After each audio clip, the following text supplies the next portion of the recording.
안녕하세요. 반갑습니다.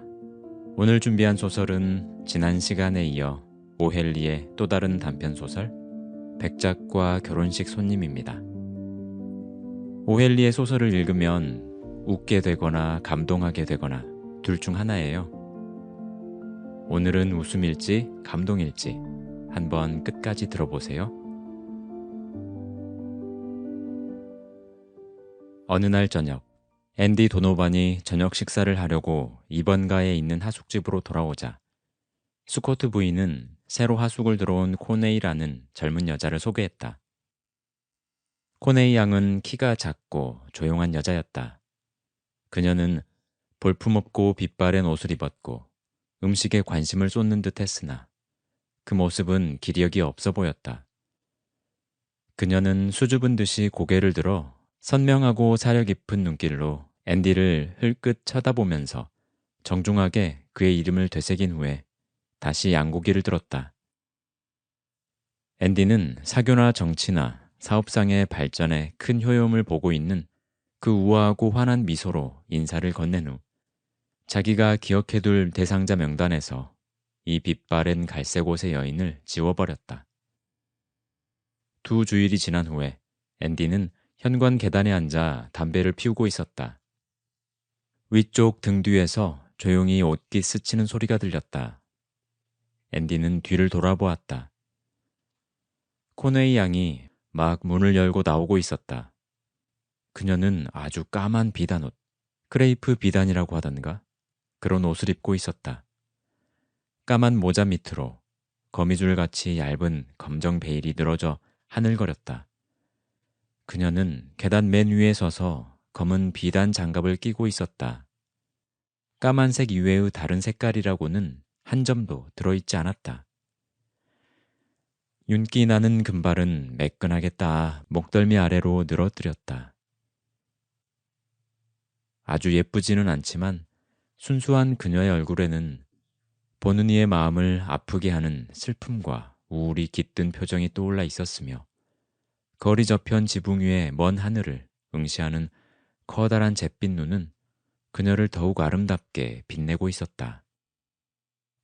여성들이여, 인생의 문턱을 하나둘 뛰어넘으려는 찰나에 불행이 불어닥치면 까만 옷차림, 가능하면 중국산 크레이프 비단 옷차림에 검은 베일 밑으로 윤기 나는 머리를 늘어뜨리고 그것도 되도록이면 금발머리를 늘어뜨리고 슬프고 아련한 눈빛을 지으며 공원을 산책하라. 그러면 마음이 훨씬 가벼워질 것이다. 앤디는 갑자기 코네이 양을 기억해둘 만한 대상자 명단에 다시 집어넣었다. 그는 1인치가 넘게 남아 앞으로 8분은 더 피울 수 있는 담배를 저 멀리 내던지고 몸의 중심을 긴 가죽옷 쪽으로 재빨리 기울였다. 코네이 양, 저녁 날씨가 맑고 참 좋습니다. 만일 기상청 직원이 이렇게 자신만만하게 말하는 그의 목소리를 들었다면 청명한 날씨를 알리는 하얀색의 깃발을 세우고 아예 못을 박아버렸을 것이다. 마음이 즐거운 사람들에겐 좋은 날씨겠죠. 코네이 양이 한숨을 쉬면서 말했다. 앤디는 마음속으로 날씨가 좋은 것을 저주했다. 몰인정한 날씨 같으니라고. 코네이 양의 기분과 어울리도록 우박이 쏟아지고 바람이 몰아치고 눈발이 휘날려야 할 텐데. 혹시 댁의 친지 중에서 누가 돌아가셨습니까? 앤디는 용기를 내어 물었다. 친척이 죽은 건 아니에요. 아니죠. 그건 바로... 아니에요. 저의 슬픔을 당신에게 강요하고 싶지 않아요. 코네이는 머뭇거리며 말했다. 강요한다고요? 앤디는 항의하듯이 외쳤다. 별 말씀을 다 하십니다. 코네이 양, 저에게도 알려주십시오. 저는 아가씨의 슬픔을 함께하고 싶습니다. 코네이는 부끄러운 듯 미소를 지었다. 그러나 그 웃음은 그녀가 웃기 전의 표정보다도 더욱 슬퍼 보였다. 웃어라. 그러면 세상 사람들이 너와 함께 웃을 것이다.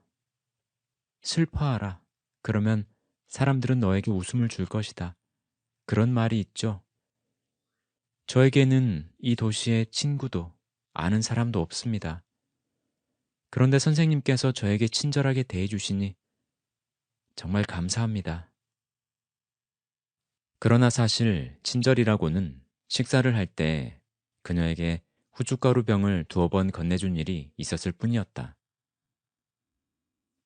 뉴욕에서 혼자 지내기란 정말로 힘든 일이죠. 틀림없이 그렇습니다. 어쩌다 이 멋없는 도시가 친절을 베풀었어도 늘 한계가 있게 마련이고요. 코네이 양, 공원을 산책하다 보면 혹시 울적한 마음이 다소 가벼워지지 않을까요? 괜찮으시다면 제가 동행하겠습니다. 감사합니다. 만약 선생님께서 우울한 마음으로 가득 찬 사람과 자리를 함께해도 괜찮으시다면 기꺼이 같이 가겠습니다. 중심가에 자리 잡은 철책으로 둘러싸이고 오래된 공원의 입구에 들어선 그들은 조용한 벤치를 발견했다. 이 공원은 한때 높은 사람들이 즐겨 산책을 하던 곳이었다. 약혼자가 있었어요. 1시간쯤 지나서 코네이 양이 속내를 털어놓기 시작했다. 돌아오는 봄에 그와 결혼하기로 되어 있었죠. 그이는 백작이었답니다. 거짓말이라고 생각하지 마세요. 그는 이탈리아의 큰 농장과 성을 가지고 있었어요. 이름은 페르난도 마치니였죠.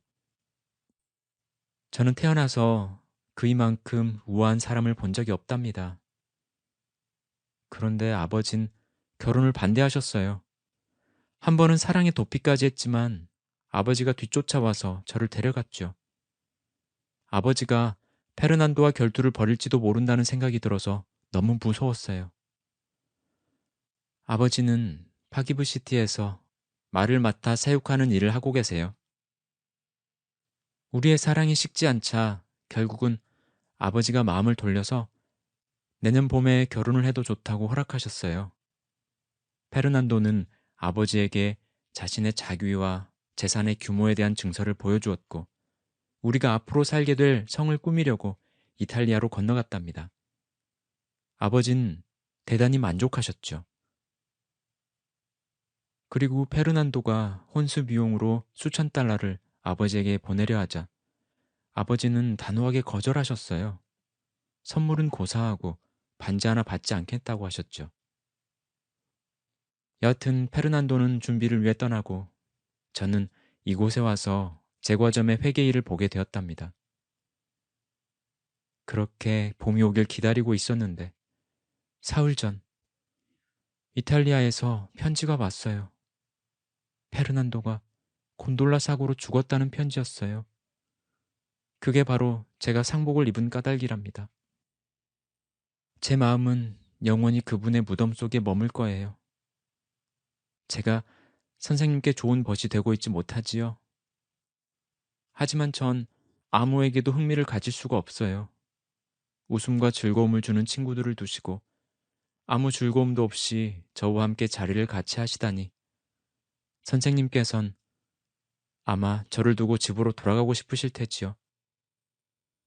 여성들이여, 만일 젊은 남자가 곡괭이와 삽을 찾느라고 법석을 피우는 모습이 보고 싶다면 그저 당신의 마음이 암흑의 무덤 속에 머물러 있다고만 말하라.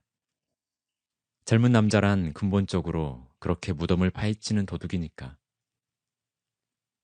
중국산 크레이프 비단 옷을 입고 눈물을 흘리는 천사의 쓰러져가는 관능을 회복시키려면 무엇인가 일이 일어나야만 하는 법이다. 그런 점에서 극심한 피해를 보는 자는 오직 죽어서 무덤 속에 있는 남자들이다. 정말 안 됐습니다. 앤디는 부드럽게 말했다. 하숙집으로 돌아가지 말고 여기서 이야기나 더 하시죠. 그런데 코네이 양, 이곳에 친구가 없다는 말씀은 이제 하지 마십시오. 제 마음도 정말 슬프답니다. 제가 당신의 친구이고 또 제 마음이 매우 슬프다는 것을 믿어주십시오. 코네이는 손수건으로 눈물을 닦으며 말했다. 그이의 사진이 여기 제 목걸이 사진함 속에 있어요. 아무에게도 보여준 적이 없지만 선생님께는 보여드릴게요. 선생님께서 저의 절실한 친구가 되리라는 것을 믿고 있으니까요. 앤디는 코네이가 연 사진함 속의 사진을 바라보았다. 무척이나 흥미롭게 오랫동안. 마치니 백작의 얼굴은 흥미를 돋우기엔 충분한 얼굴이었다. 핸섬하고 지적이며 영특한 미남형 얼굴. 동료들 사이에서 중심 인물이 되고도 남을 강건하고 쾌활한 남자의 얼굴이었다. 제 방엔 이것보다 더 큰 액자에 넣은 사진이 있어요. 하숙집으로 돌아가게 되면 보여드릴게요. 페르난도를 생각나게 하는 건 이것이 전부지만 그이는 항상 제 마음속에 살아있을 거예요. 이것만은 변할 수 없는 일이죠. 이제 앤디는 미묘한 과제에 부딪혔다.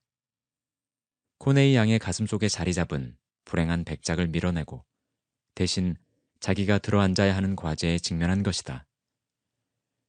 그가 이와 같은 결심을 하게 된 것은 그녀에 대한 어떠한 열정이, 우리가 흔히 말하는 반해버렸다는 마음이 솟구쳤기 때문이다.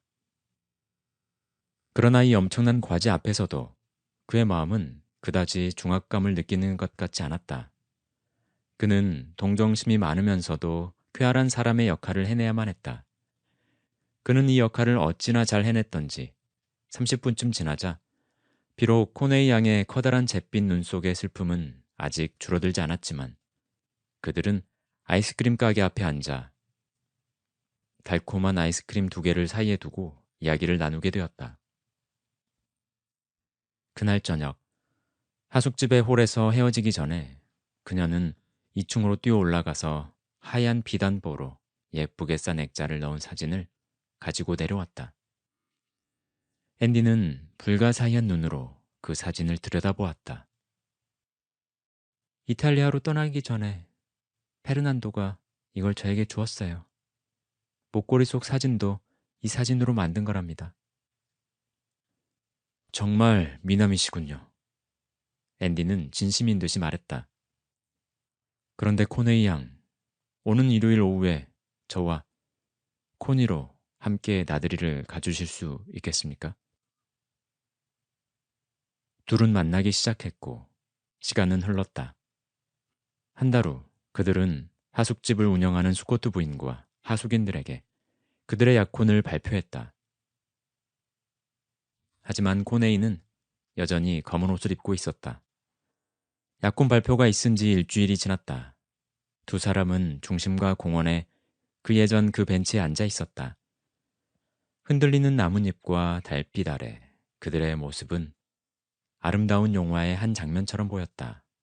그런데 왠지 앤디는 하루 종일 울적하고 넋이 나간 듯한 표정이었다. 오늘 저녁 따라 지나치게 말이 없었다. 그의 표정이 너무나 덤덤하여 사랑하는 사람으로서는 궁금한 마음을 더는 참을 수가 없었다. 왜 그러는 거예요, 앤디? 오늘 저녁 내내 왜 이렇게 골이 나 있죠? 아무 일도 아니에요, 코네이. 아니긴요. 무슨 일이 있는 게 분명해요. 궁금하단 말이에요. 혹시 지금 생각하고 있는 사람 어떤 다른 여자 아니에요? 과거에 만났다든가. 어쨌든 좋아요. 그렇게 토라져 있을 거라면 그 여자를 만나러 가도 돼요. 지금 당장이요. 이 팔은 치우고요. 권웨이, 그렇다면 이야기해주지. 하지만 당신은 이해하지 못할 거야. 앤디가 말했다. 당신 혹시 마이크 설리반이란 사람에 대해 들은 적 있어? 모든 사람들이 정말 대단한 인물이라고 칭송하는 사람이지. 처음 듣는 이름인데요. 코네이가 대답했다. 그 사람 때문에 당신이 시무룩한 거라면 굳이 알고 싶지도 않아요. 그리 좋은 사람이 아니군요. 아니, 그는 뉴욕에서 정말 대단한 인물이야. 앤디는 갑자기 존경심을 나타내며 말했다. 영향력이 대단해서 정말 무슨 일이든 하고 싶은 대로 할 수 있는 사람이지. 말하자면 그의 역량은 높이는 1마일에 넓이는 이스트강 정도 되는 사람이야. 당신이 만약 마이크 선생에 대해서 나쁘게 이야기를 한다면 단 몇 초 사이에 당신을 공격할 사람들이 100만 명은 몰려들 거요. 얼마 전에 그분이 유럽을 방문했을 때 그곳의 귀족들이 기세에 눌려 쥐구멍을 찾았단 말이 있지. 어쨌든 바로 이렇게 대단한 인물이 바로 마이크 설리반이란 내 친구죠. 물론 난 그다지 영향력이라곤 티끌 만큼도 없지만 마이크는 명망 높은 사람에서부터 하잘것없는 가난한 사람에게까지 아주 훌륭한 친구란 말이오. 그런데 내가 오늘 그분을 바우어리가에서 만났지 뭐요. 그런데 그분이 나를 보고 어떻게 했을 것 같소? 다가와서 악수를 청한 거지. 이렇게 말하면서 여보게 앤디, 자네에겐 항상 관심이 있었어. 자네는 살고 있는 동네에서 늘 좋은 일을 많이 했지. 그래서 난 자네를 자랑스럽게 생각한다네. 무엇을 마시겠나? 그는 이렇게 말하면서 입담배를 빼어 물었어. 나는 하이볼을 마셨지. 마시면서 내가 2주일 후에 결혼을 한다고 말했더니 앤디, 초청장을 보내주게. 꼭 기억했다가 결혼식에 갈 테니까. 라고 말했어. 정말 감동적이었지.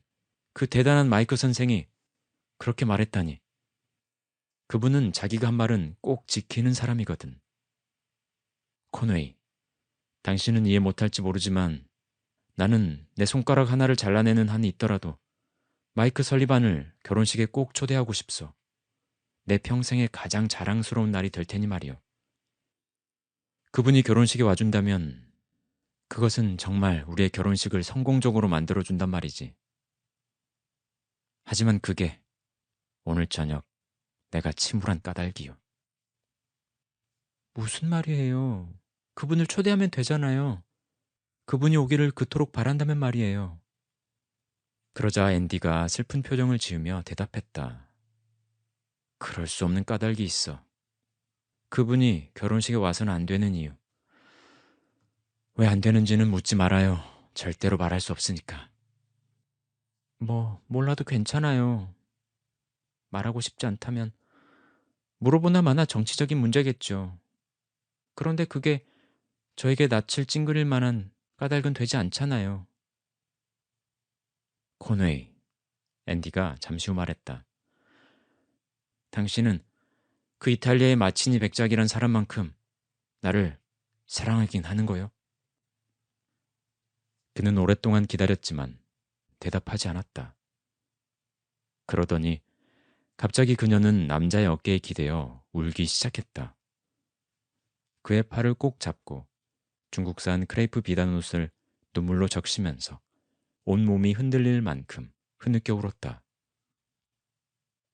앤디는 자기의 괴로움은 잠시 접어두고 그녀를 위로하기 시작했다. 코네이, 왜 갑자기 우는 거요? 내 마음이 아프지 않소? 그녀는 흐느끼며 말했다.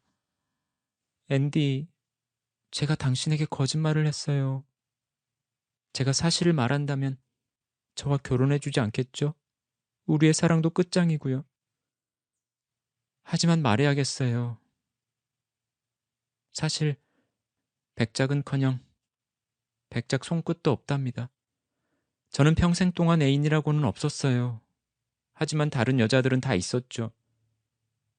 그들은 늘 애인 이야기를 했어요. 그렇기 때문에 남자들이 그들을 더욱 좋아하는 것 같았고요. 게다가 앤디, 저는 검은 옷을 입으면 예뻐 보여요. 당신도 그걸 알고 있잖아요.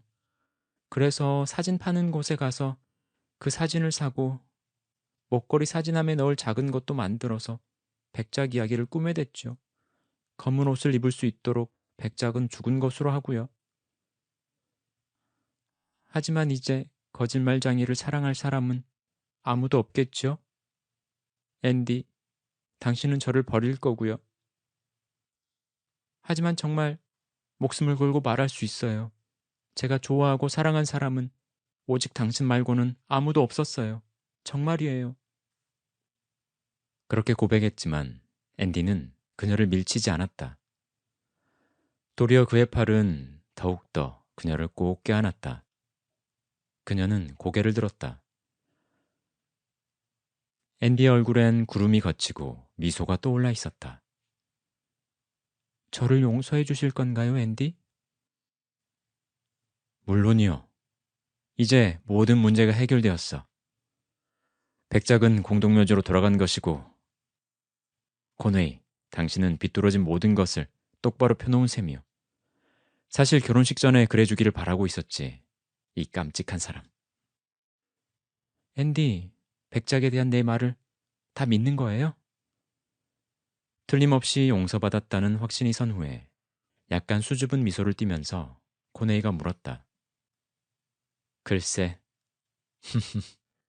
앤디는 나지막히 웃으며 말했다. 당신의 목걸이 사진함 속의 그 주인공이 바로 마이크 설리반이라오.